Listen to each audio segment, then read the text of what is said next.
The scene in the first ever episode of The Mandalorian, in which Djarin finds Grogu, is one of the most iconic and meaningful scenes in the entire series.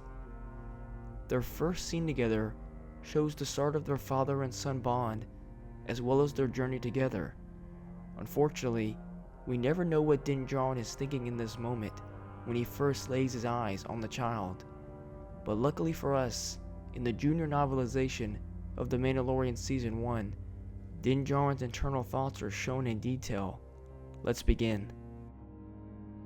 After both Mando and IG-11 had defeated all of the Nitko raiders, the assassin droid disengaged his self-destruct initiative. Djarin told IG-11 all they had to do now was get that door open. He and the IG unit stood for a moment, and then looked back at the cannon. As expected, the cannon made short work of the security gate. After a series of direct hits, the whole thing gave way with a thundering crash. Mando stood for a moment in the doorway, looking inside.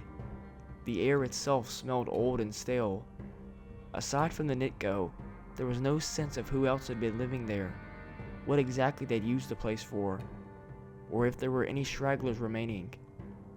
As if summoned by the unspoken question, a lone Nitko sprang out from the corner, blaster in hand.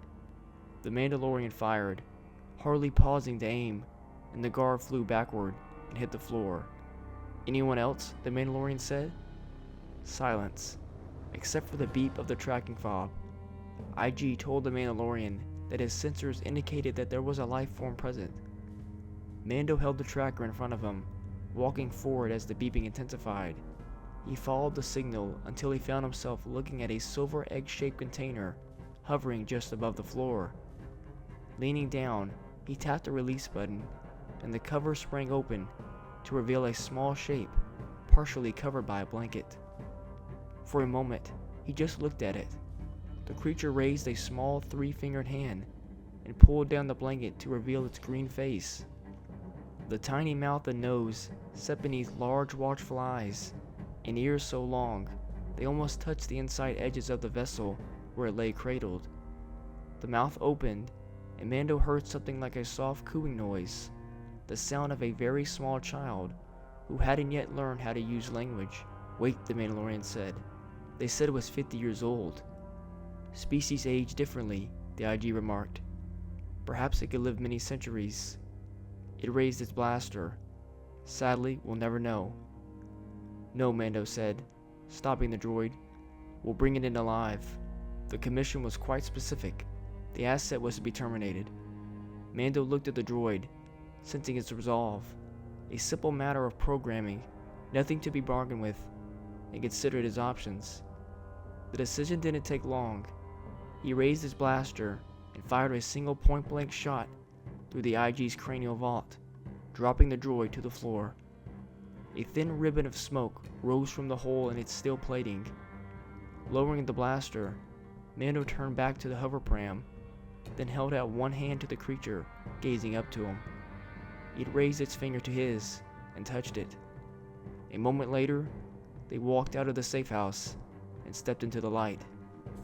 In his years as a bounty hunter, the Mandalorian had gone after all manner of quarry, some violent, others timid, some charismatic and seemingly friendly, but never had he encountered anything quite like this child.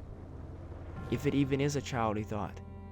50 years old, but still, the IG's words echoed through his mind. Species age differently. Mando found himself looking back at the thing, trying to figure it out.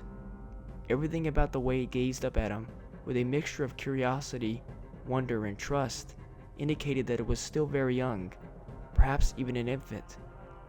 But there was also cleverness behind those eyes. As the Mandalorian walked, the hoverpram floated along not far behind him. The Mandalorian already found himself thinking about the client, back on Navarro. He looked again at the child and its pram, floating an arm's length behind him. The child's eyes gleamed back in his direction, attentive, drinking in the details of the landscape. Perhaps the client's fascination was more that of a collector of exotic species, and he had wanted this thing to be an addition to some private menagerie. But then the Mandalorian began to wonder, Why all the protection? Why was the path to the child so heavily guarded? Thank you all so much for watching. If you enjoyed the video and learned something new, please like and subscribe. And remember, the Force will be with you, always.